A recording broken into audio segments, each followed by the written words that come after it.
Now we will begin Part A with the first conversation. Number 1.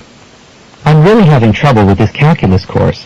If I can't start doing better soon, I'm going to have to drop it. Why don't you get some help from the graduate assistant? That's what he's there for. What does the woman suggest the man do?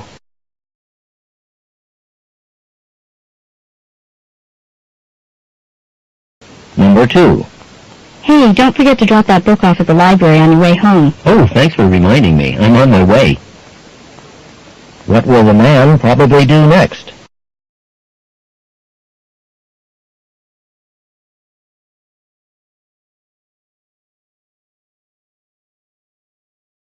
Number 3. I sure wish I had a metric ruler with me. I need the measurements in millimeters, not in inches, and I'm tired of converting. Would it make things go faster if you borrowed mine?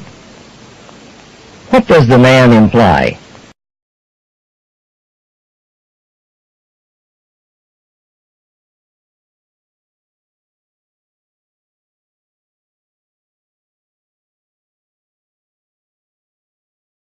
Number 4.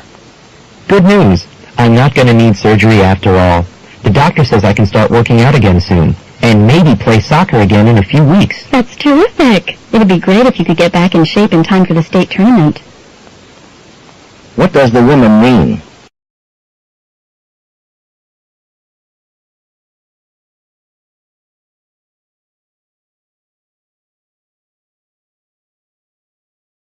Number 5.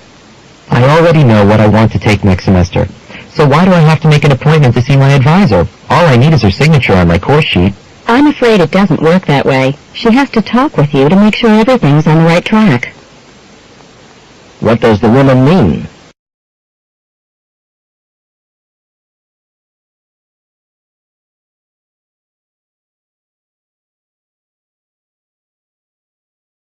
Number 6.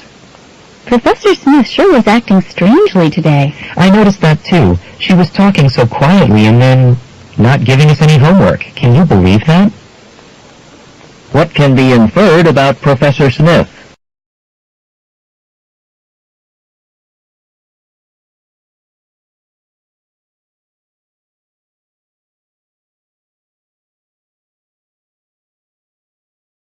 Number 7. It's been pouring for 3 days now. I begin to wonder if it'll ever stop. And tomorrow is going to be my day at the beach. But if it doesn't clear up by then, I'll just have to forget about that. What does the woman imply?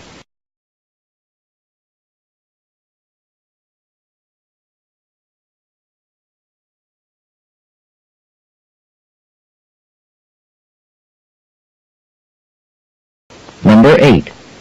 What a boring speaker. I could hardly keep from falling asleep. Oh, I don't know about that. In fact, it's been a long time since I've heard anyone as good. What does the woman mean?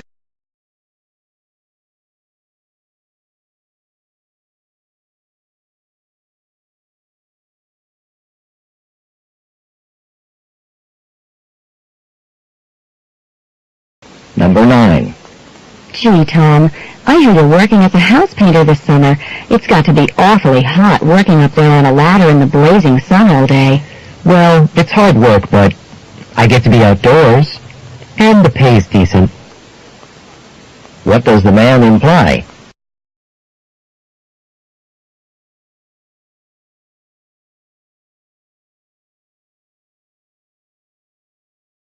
Number 10. I've been working on this report all day, and I've still got 12 pages to write. At this rate, I'll never get it done by tomorrow. Oh, that's right. You weren't in class today, so you probably haven't heard. The deadline's been extended a week. What does the man imply?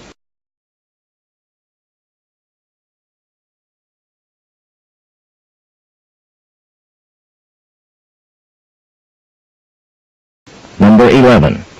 Can you believe the way Larry was talking to his roommate? No wonder they don't get along. Well, maybe Larry was just reacting to something his roommate said. There are 2 sides to every story, you know.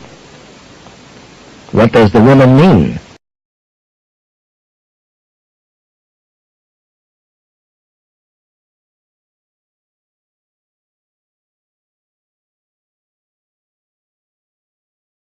Number 12. I just called the travel agent. It's all set. On June 1st, I'm heading for the mountains for an entire week. Have you checked the academic calendar? Because my classes aren't over till the 7th. What does the woman imply?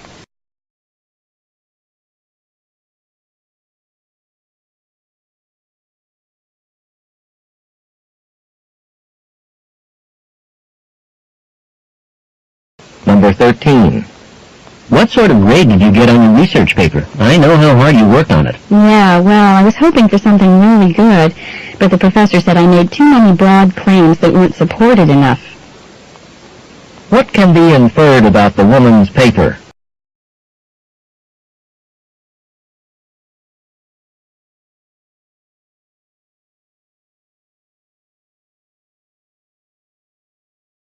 Number 14.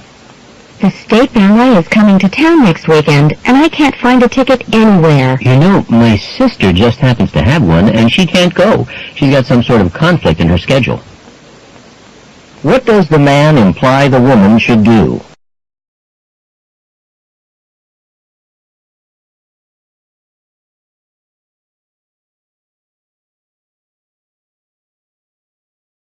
Number 15. Have you found out yet what hotel you'll be staying in? I'm at the Gordon, right across the street from the conference center. Humph, lucky you. I'm at the Applegate, 6 miles away. What does the woman mean?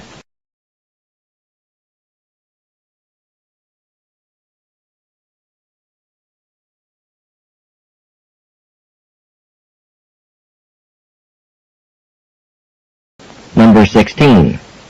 Joe, I thought your article in the school newspaper was right on target. You certainly convinced me anyway. Thanks, Mary. Unfortunately, based on the general response, you and I are definitely in the minority. What does the man mean?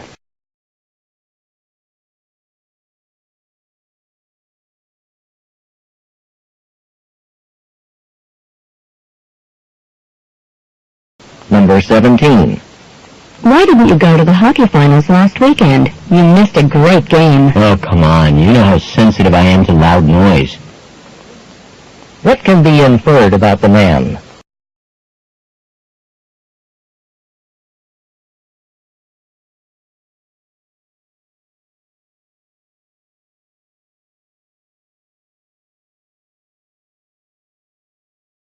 Number 18.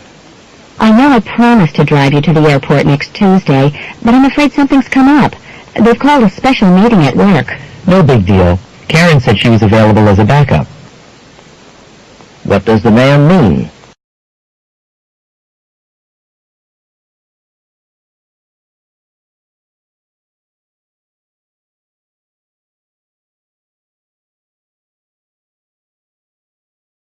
Number 19. My telephone doesn't seem to be working, and I have lots of calls I have to return this afternoon. Feel free to use mine if you want. I'll be in a meeting till 5. What does the woman suggest the man do?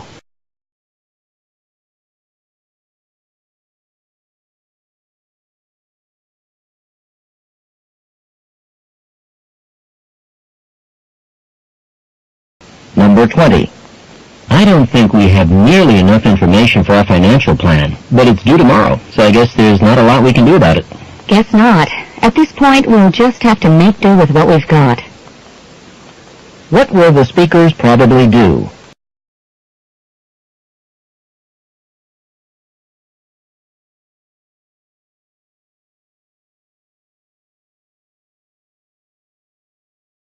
Go on to the next page.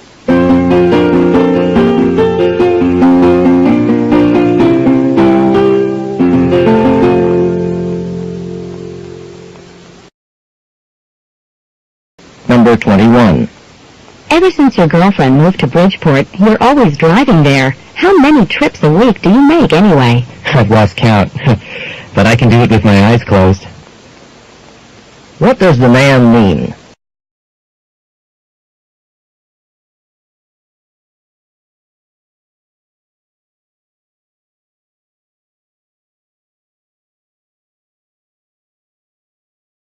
Number 22. I've noticed that you spend a lot of time tending to your garden. Do you think you might like to join the University Gardening Club? We meet every other Tuesday. Oh, thanks for the invitation, but this is how I relax. I'd rather not make it something formal and structured. What does the woman imply?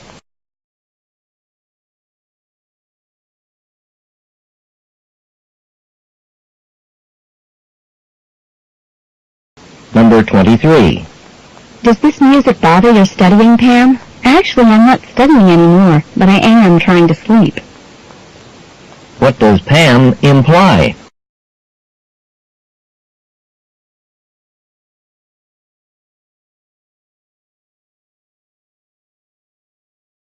Number 24. I think we should hold our first committee meeting in one of the meeting rooms at the library. So far, there are 8 of us who plan to come. Wow. If it weren't more than 4, I'd say to have it over at my place. But with 8 of us, I guess I'd have to go along with your suggestion. What does the man imply?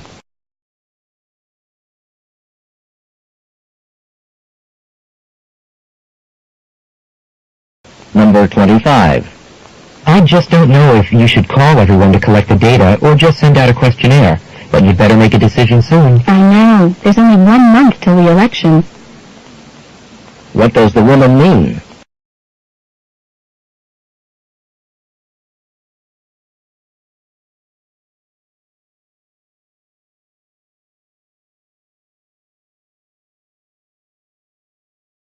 What's with you? You sure don't look... Number 26. What's with you? You sure don't look like yourself. Stay away from me. I don't know what I've got, but whatever it is, you don't want to catch it.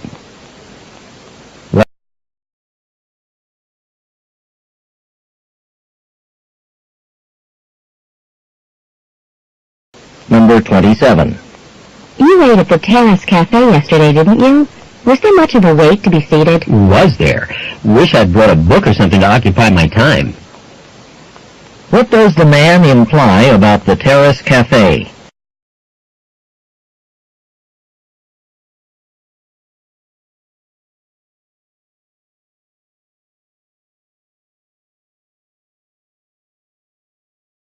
Number 28.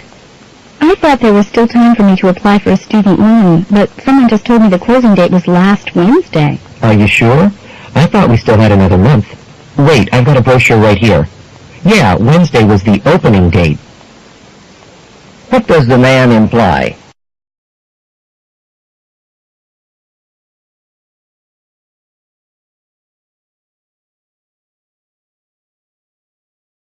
Number 29. This casserole really tastes good. I guess that's because the vegetables in it are fresh instead of canned. I know. Kind of a rare treat in this cafeteria. What does the woman mean?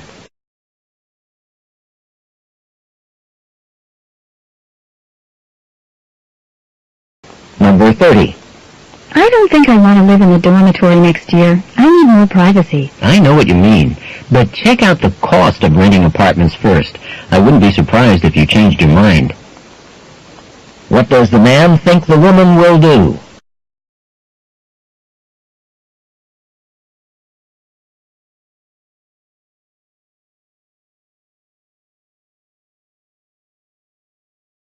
This is the end of Part A. Go on to the next page.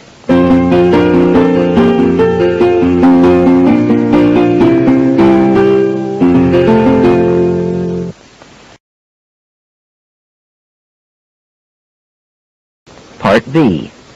Directions. In this part of the test, you will hear longer conversations. After each conversation, you will hear several questions. The conversations and questions will not be repeated. After you hear a question, read the 4 possible answers in your test book and choose the best answer. Then, on your answer sheet, find the number of the question and fill in the space that corresponds to the letter of the answer you have chosen.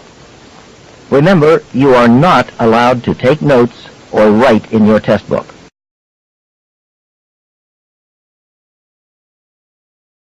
Go on to the next page.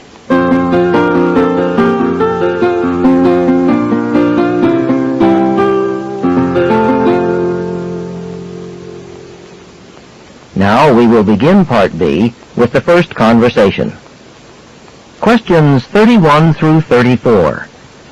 Listen to a conversation between two students who meet in front of the library.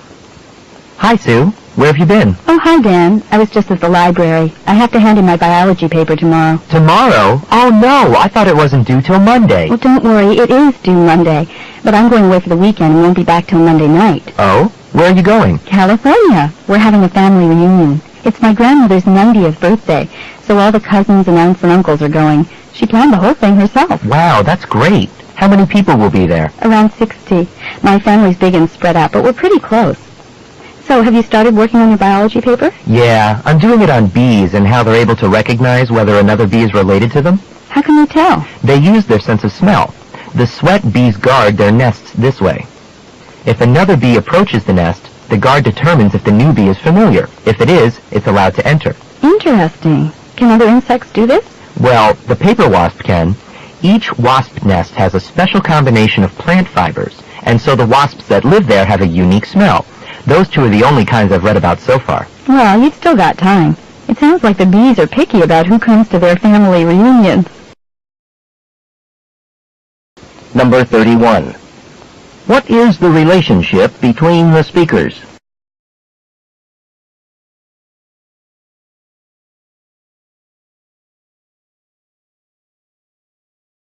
Number 32. Why was the man worried at first?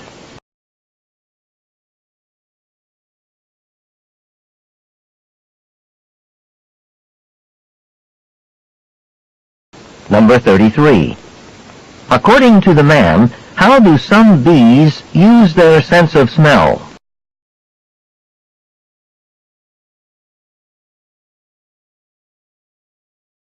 Number 34. What will the man probably do over the weekend?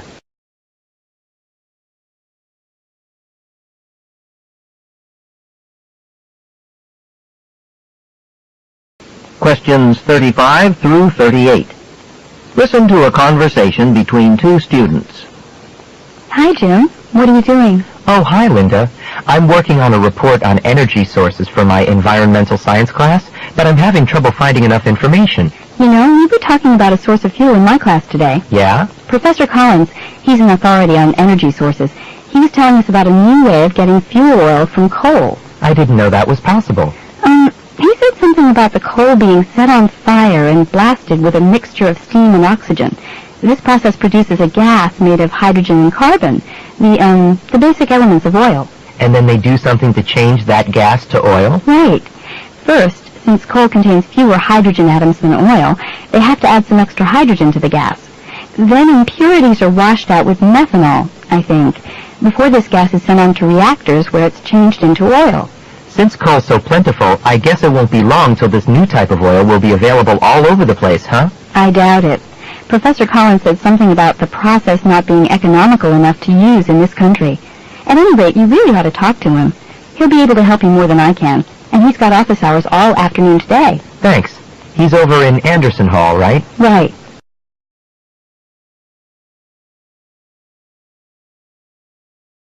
Number 35. What are the students mainly discussing?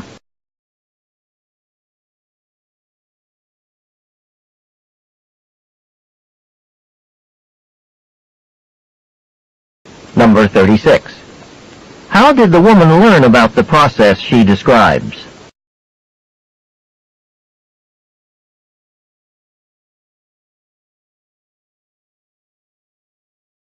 Number 37. In the process described by the woman, why is the coal burned?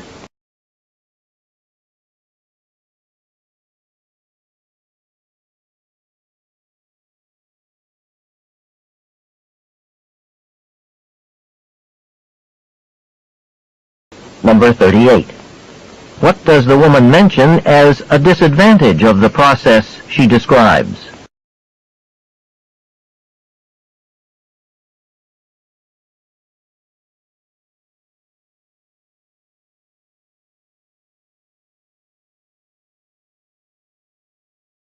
This is the end of Part B. Go on to the next page. Go on to the next page.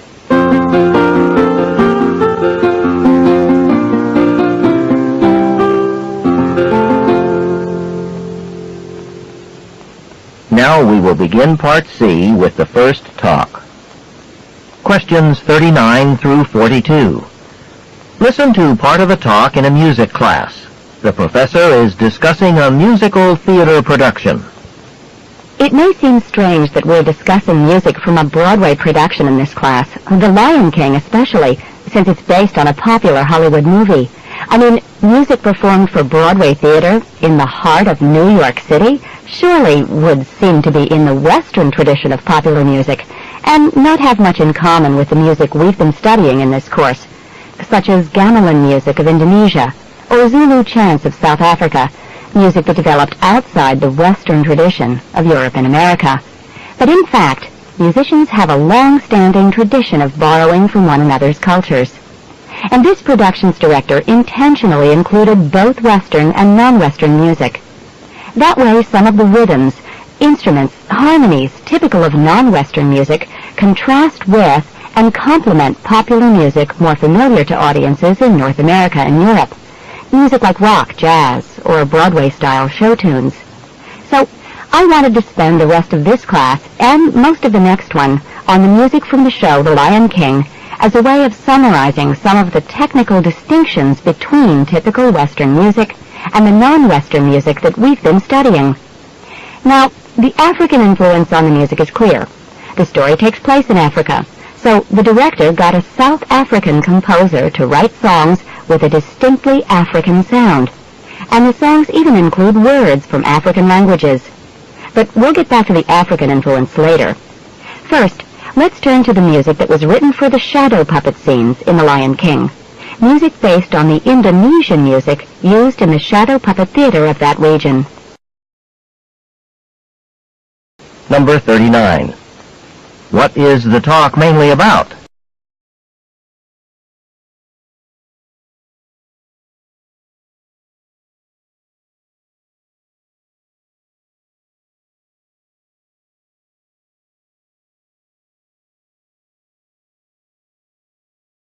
Number 40. What can be inferred about most of the music the students have studied in the course?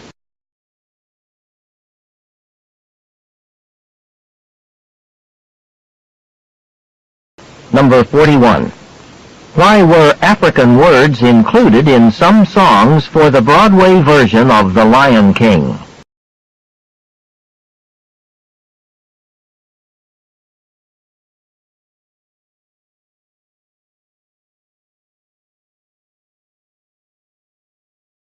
Number 42. What will the professor probably talk about next?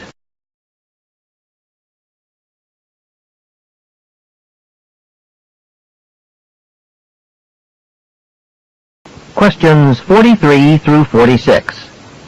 Listen to part of the talk in a class on the history of science.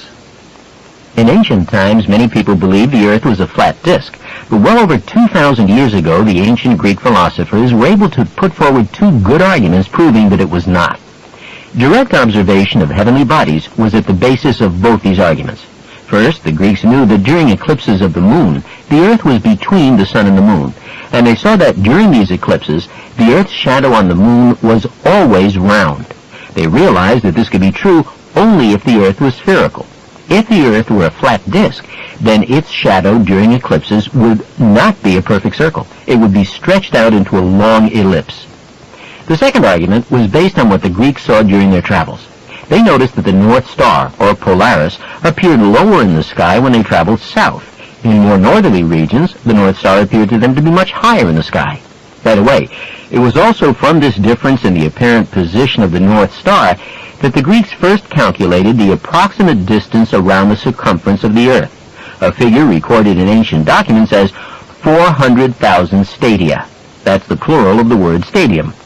Today, it's not known exactly what length one stadium represents, but let's say it was about 200 meters, the length of many athletic stadiums. This would make the Greeks' estimate about twice the figure accepted today, a very good estimate for those writing so long before even the first telescope was invented. Number 43. What is the talk mainly about?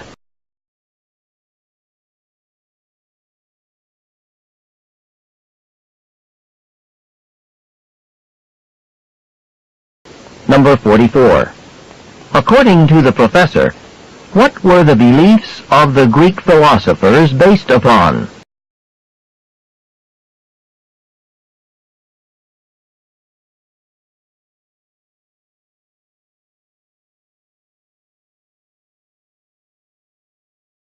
Number 45. What does the professor say about ancient Greeks who traveled south?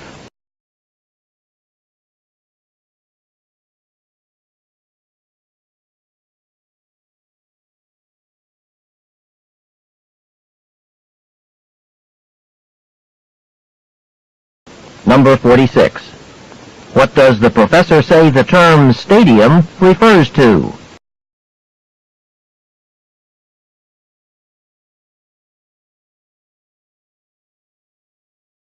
Questions 47 through 50. Listen to the beginning of a lecture given by a history professor. Good morning, class. Before I begin today, I would like to address an issue that one of you reminded me of after the last lecture.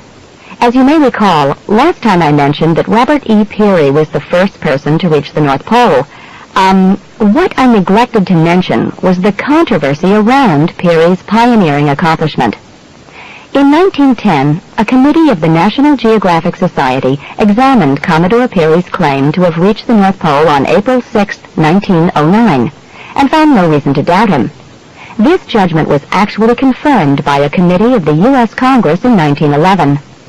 Nevertheless, Peary's claim was surrounded by controversy. This was largely due to the competing claim of Dr. Frederick Cook, who told the world he had reached the pole a full year earlier. Over the decades, Peary was given the benefit of the doubt, but critics persisted in raising questions about his navigation and the distances he claimed to have covered. So, the Navigation Foundation spent an additional 12 months of exhaustive examination of documents relating to Peary's polar expedition. The documents supported Peary's claims about the distances he covered.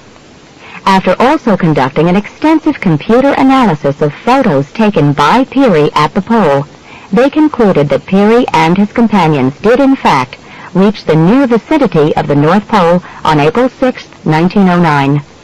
Okay, today we're going to talk about exploration of the opposite end of the world. I assume you all read Chapter 3 in our text and are now familiar with the names Amundsen and Scott. Number 47. Why did the professor mention the controversy surrounding Peary?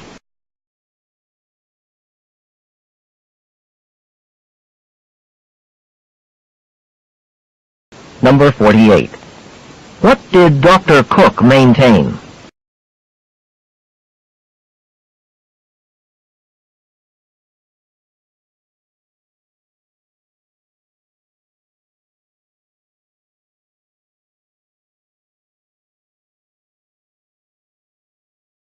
Number 49.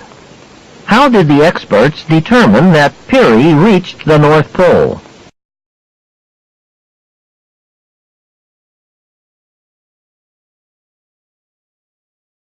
Number 50. Which topic will most probably be included in the continuation of today's lecture?